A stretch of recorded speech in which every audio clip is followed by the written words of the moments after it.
Hello, everyone. Thank you for tuning in. And whether you are watching this live or watching this on replay, if you are watching it replay, please make sure you comment below #replay. We have to play with Facebook algorithms here. So if you can do that, I would appreciate it. And this is the kickoff for our expert spotlight interviews for March. So I'm super excited. I loved doing this before, and I'm really excited for this week. And today I am really excited to bring in Caroline Lewis. She and I have personally worked together. And so a little bit about what she does, and I'm going to cheat so I make sure I get this right. She's a funnel specialist who wants online entrepreneurs to realize that with the right automations and funnels set up, they have the less they have to work and the more energy they have for their clients and life. So that is 100% in tune with what I love and what my goal is. Because often as entrepreneurs, we start businesses and then we realize we are working so much in our business. In essence, sometimes we leave a job for another job. So I'm super excited to get some more feedback from Caroline. And we're going to talk about, today the topic is more products, not more hours. So Caroline, you want to introduce yourself and then tell us a little bit about what that means? Yeah, sure. Thank you, Angie, for having me on. And hello, everyone. Happy Monday. So yeah, you pretty much summed up what I do.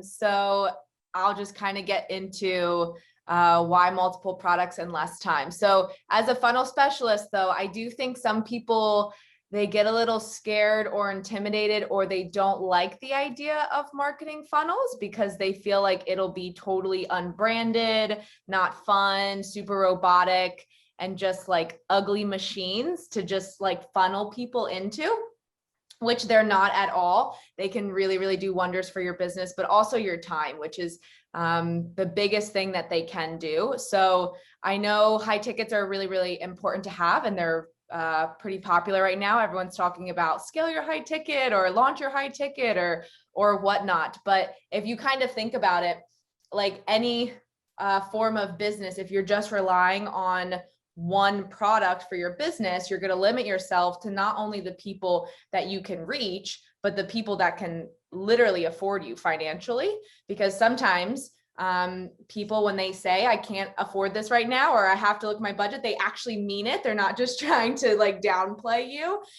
So it's important to have multiple products for them instead of just pushing people to that high ticket. Because trust me, if you're just pushing them into that high ticket, and they say no because they literally can't afford it, and you keep pushing them into it, you're going to create a really bad boundary between you and this potential client, who more than likely probably won't convert over anyways. So what a lot of people I think get scared of, though, is the idea of, well, if I can just have one product, this is how I thought back before too. So I totally understand when everyone's thinking this, but they're thinking, okay, well, if I have a one product, it's $1,000. I only need 10 people a month to sell in to make 10 grand a month or more, which sounds nice. It sounds nice, right? But then when you actually get to pitching and you get to marketing it and you get to all these other things, you're realizing it takes a lot of work to get 10 people to say yes and buy just your high ticket. So all of a sudden you're really flustered because there's no other source of revenue coming into your business.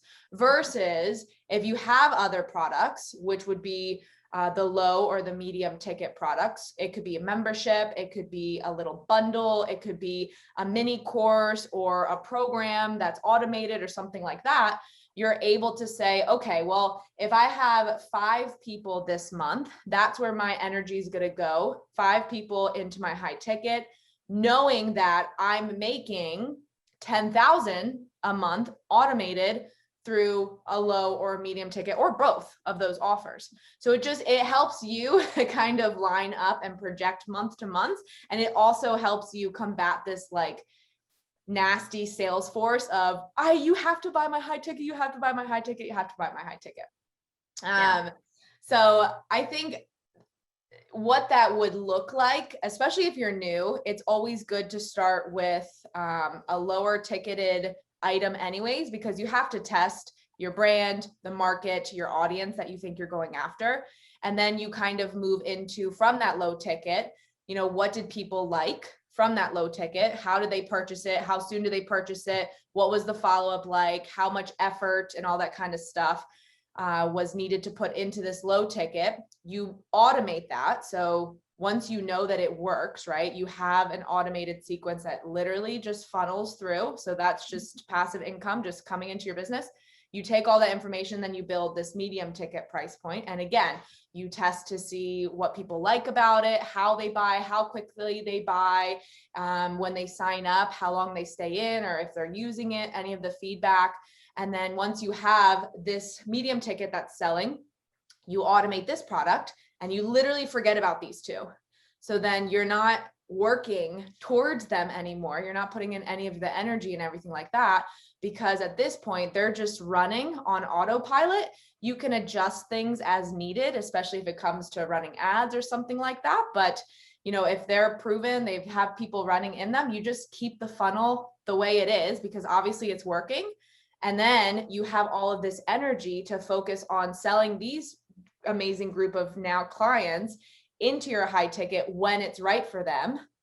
And then of course you can still market your high ticket to a colder audience, but you're marketing with a lot, with more ease, because you're not in this like stressful state of, I have to make money this month, or I have to get clients this month, or, you know, this is my only way to bring revenue into my business. Mm-hmm. Yeah, that's awesome. Definitely. And I just wanted to say hi. Cynthia's joined us and Amanda. So they said hello. Hello. Thank you for joining us. And if you're watching and you have questions for Caroline, you can go ahead and put them in the comments and we will definitely get to them. But I want to touch on something else you mentioned. So you're talking about funnels. And, you know, I know, and so that you all know, Caroline and I have worked personally together. So she's helped me create exactly what she's talking about. So one of the things and one of the values, we've talked about core values here within the group and in the expert spotlight interviews actually last month. But one of my values is to make sure that personal and business development and personal mindset and business coaching is available to women of all socioeconomic levels. Mm-hmm. So to me, it doesn't feel right to say, okay, I'm only having a high ticket, because what that does is it excludes a lot of people. Mm-hmm. And as we're all growing and trying to get better, one of my core values is to make sure it's accessible for everyone. Mm-hmm. So that it's not, you know, oh, I can't afford it, because there's some level that you can afford. And there's, you know, realistically, you know, the higher level, you get more personalized coaching and attention. And that's just the nature of it, because I would love to say, you know, I can do one-on-one coaching at a membership level, but that's just not realistic for my capacity. But Caroline's helped me develop these different levels so that we have a membership program. I have a program in general, and then I have a VIP program, which is my higher ticket, so that it is stair-stepped. You know, we're working on finishing out the automation for some stuff. We're going to tweak some stuff. But I know for me, and maybe you can touch on this, but I'm not a technology person, right? I think, and you guys, if you've listened to anything I've said, you know I'm not a techie. It's not me. I can do this all day. I can talk to people all day long, and I love it. What I'm not great at is the operations of things and the technology end of things. So I know, especially for a lot of women entrepreneurs, and as you're starting your business, the technology part or the integrations or the operations may seem really overwhelming. Mm-hmm. So can you touch on kind of what this looks like, what building out a funnel looks like, and how you may be able to assist, or how you can take some of that overwhelm away? Because I know when I hear funnels, still, like I tried to use a funnel system before for something else, and it was so cumbersome. I logged in, I couldn't even figure it out. I got really frustrated. And that's an area of opportunity for me. But if you can touch on that, that'd be awesome. Well, and I also think, Angie, like, I could never do your coaching style. Like I could never coach the people the way you coach them. I don't think I have like the patience for it. I don't have the knowledge for it. So like, it's kind of like to each its own. I drive more towards the tech stuff just because I grew up with it and it just kind of started coming natural to me. So I was able to kind of get more into it and do things a lot faster. And I think that's what a lot of people kind of need to realize is, you know, it's really important to stay focused on where your energy is the most needed.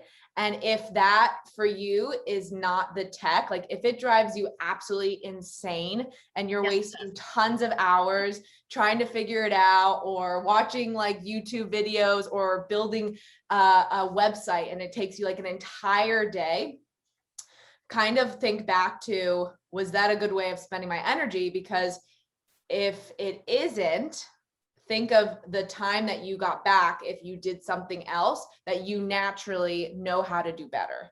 And I think there's tons of resources. You can all learn the tech if you take the time and if you practice it and if you watch the proper trainings or you learn from someone who does it.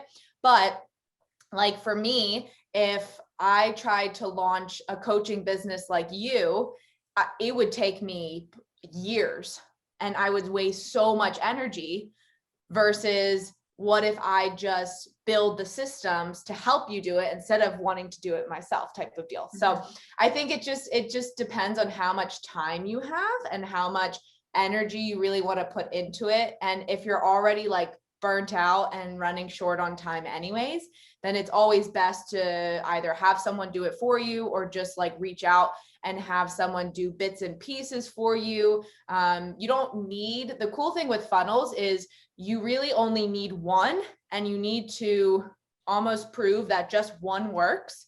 Because if you have one proven funnel, you can just replicate it in any system. It's literally just a little clone button. And from there, you can just edit your copy or your images. So you really only need one funnel that works and is user-friendly for both you and your audience.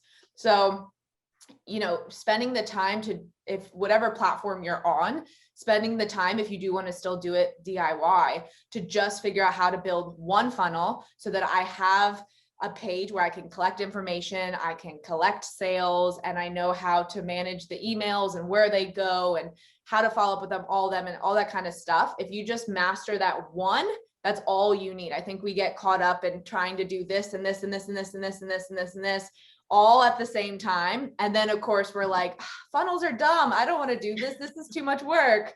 And then we fall back to just kind of keeping our business still on manual mode. So it's really, you know, if you're a point in your business where you can invest and help, it is definitely worth it because you're essentially getting hours back that you don't need to waste anyways.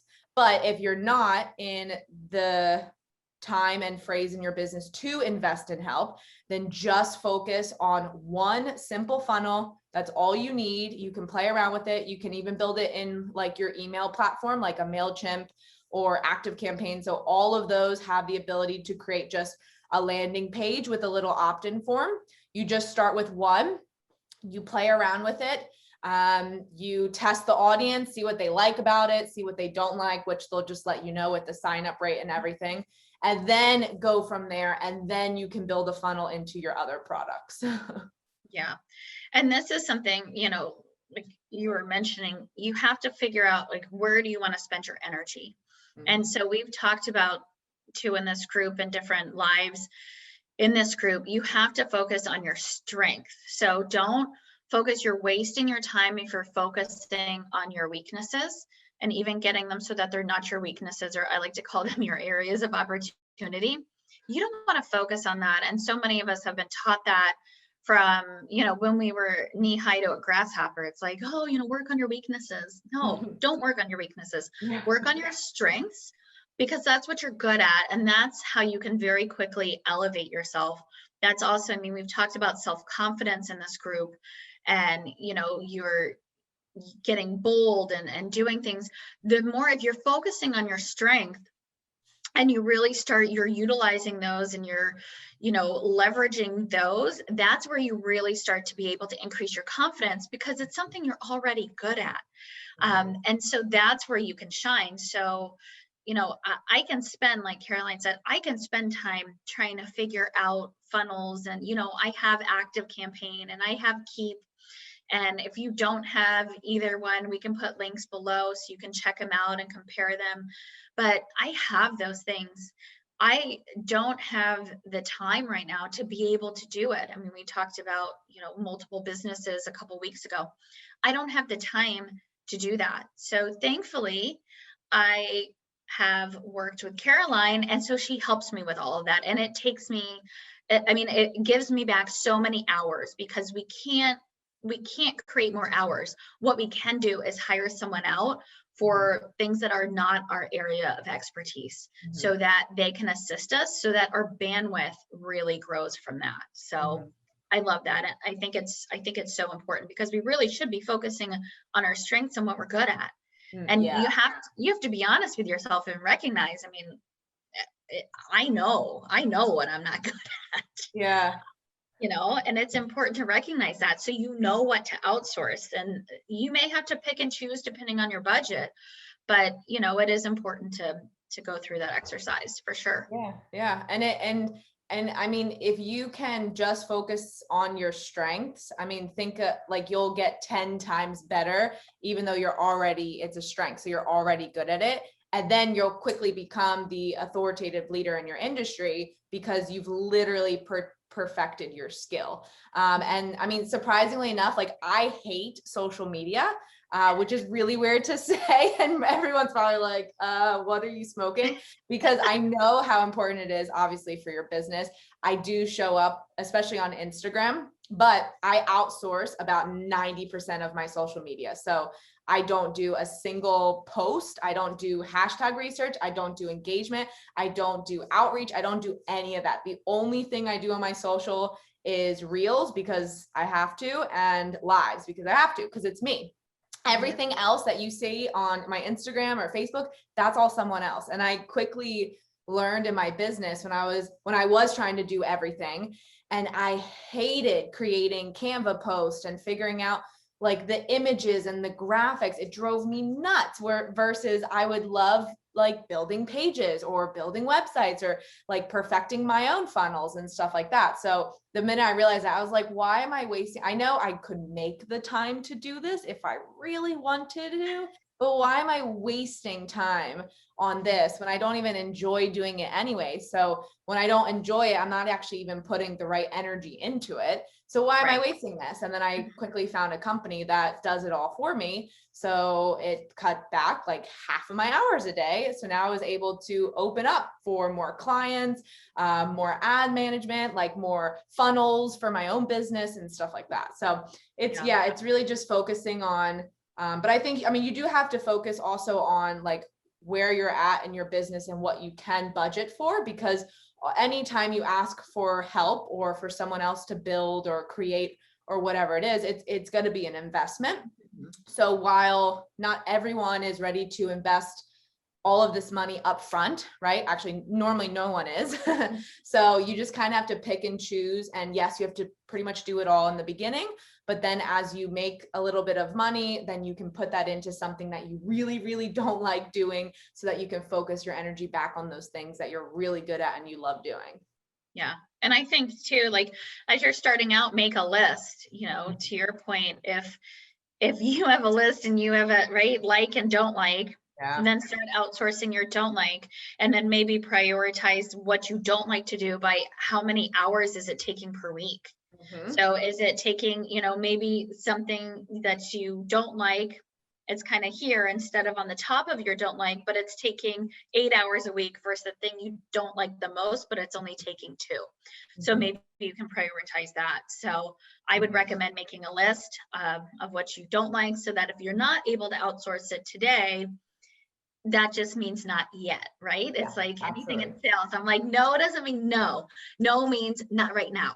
So but I did want to ask you, you mentioned Facebook ads, and I want to touch on it for a minute because I feel like that is the ever-changing animal, and it seems really overwhelming. And there's, I mean, we talked about Facebook algorithms before. Remember, comment if you're watching this. So we got to play the Facebook game, but we're constantly with ads tweaking. And I know for me, I try to run my own ads for real estate investing. I've worked with another company that ran some ads for my coaching and speaking. And I know ads can seem really overwhelming. They can also seem very expensive. So can you just touch on ads a little bit and kind of give us your thoughts on those? Because I know, or correct me if I'm wrong, but I believe you manage Facebook ads as well, correct? Yeah.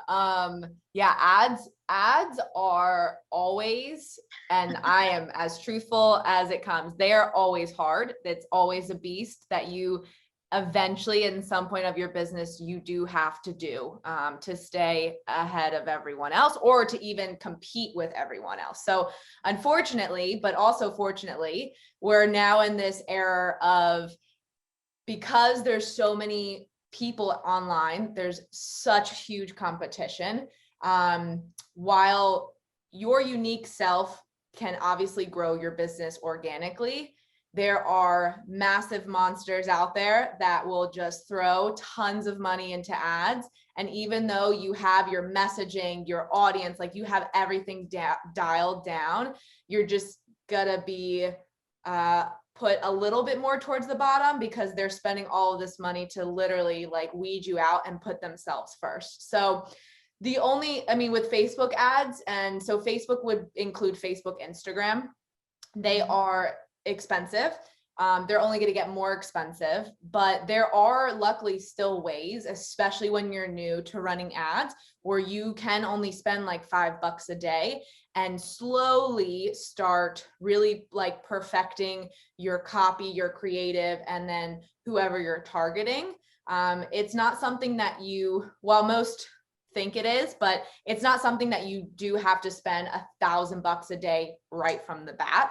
You can still start small like anything and scale. But when you have tweaked your funnel, your message, your copy, your interest, and your target, when you've tweaked that enough to be able to scale it, you do have to make sure you have a budget for about $100 a day or more. And now this is just Facebook and Instagram, because it's still the #1 ad platform. There are others out there. Pinterest, it's definitely the up and coming, and it's not as expensive at all because it's still fairly new to run ads on Pinterest. But I will say Pinterest is only for select industries. Like if you are, if you're like, e-commerce companies, Pinterest is great for e-com because it's product-based. Lifestyle coaches, spiritual coaches, meditations, those are all great. If you are in the tech industry, normally pretty good on Pinterest. You just have to think like, when you go to Pinterest, what do you use it for? And it's normally quotes, recipes, product, inspiration, right? Whether that's self or home or something like that. So Pinterest is pretty selective to the industries that can advertise and make a decent return. Whereas Facebook, it's like so much broader. Everyone can advertise on Facebook and Instagram, but you can also advertise still on Google. And Google used to be like #1 before, and then Facebook kind of took it over, but it's definitely coming back. They've definitely changed up their algorithms. They haven't made it as hard, but Google's all keyword search. So it takes a little bit more market research in the beginning to run proper Google ads versus Facebook. You can normally, or they make it seem like you can normally just boost a post to get good engagement or to get good views or something like that. And if you're new, you don't know anything like at all how to do it, then you're probably just going to be like, oh, let's just boost this to everyone on Facebook. And you could get like a decent return on that versus Google. You wouldn't be able to do that at all. So everyone's different, but it's funny because I actually had someone who told me they never wanted to run ads because they felt like only the cheap businesses that weren't doing well ran ads. And at least in my opinion, and I think a lot of others, it's like total opposite because it's still expensive. So you have to have the budget for it. And normally those businesses that are a little bit more successful or have a budget are the ones that are going to advertise. But also it's the people that realize, hey, if I want to be seen fast in this hugely growing market, I've got to invest a little bit of money to just get seen compared to my competitors out there. Yeah. I think it's like anything, the more, I mean, realistically, you can do it all organically, right? Can you do it all organically? Yes. And these are questions also that come up when from a real estate investing, right? So both, whether you're a female entrepreneur, if you're a real estate investor getting into that space, whatever it is, people ask me all the time, can I do this with $0 in? The short answer is yes, you can. It may take what feels like forever. So when you have marketing dollars to put out there, and you have marketing dollars to put out there to solicit some help for things that are just not your strong suit, that's where you can really start gaining some momentum. And then once you start gaining that momentum, your confidence increases, you get more clients, you have more money in. So it's a really great snowball effect in a very positive way. So yeah, and I actually want to say something really quick on that. So and this is probably not something you would expect me to say, but in reality, if you are going to budget and say, do I invest in the tech help, like backend systems or anything, or do I invest in ads? If you don't know anything about how to run ads or set up ads, you will waste your money 100% if you try to run ads by yourself. Boosting a post, it might look cool because you get page likes or whatever, but honestly, I'm just being real and raw. It's not going to do anything for your sales and what you spent in the ad budget, versus you can always YouTube how to build a funnel and actually get good people that give you like step-by-step instructions. The ad videos, they never give you all of the little tweaks needed to properly run ads successfully to get at least a decent ROI, or at least not wasting your money. So if you had to choose, I would always invest in ads and have someone do that for you and learn the funnels in the beginning yourself. And then obviously when you do have the income and everything, if you're tired of this and want to learn more of this, then you can, knowing that your platform's set up and you've had ads that worked. Because once the ads are running and you have the good numbers, you have the good metrics, you can easily replicate those and kind of do it yourself at that point. So if you had to kind of pick and choose, I would save the budget and go for ads, have someone help you with ads so that you're not completely wasting your money. Well, thank you so much. I appreciate it. And again, this is Angie with Living Inspired Within and Caroline Lewis. And we hope that you enjoyed this and this provided some value. See you guys all soon. Take care. Everyone.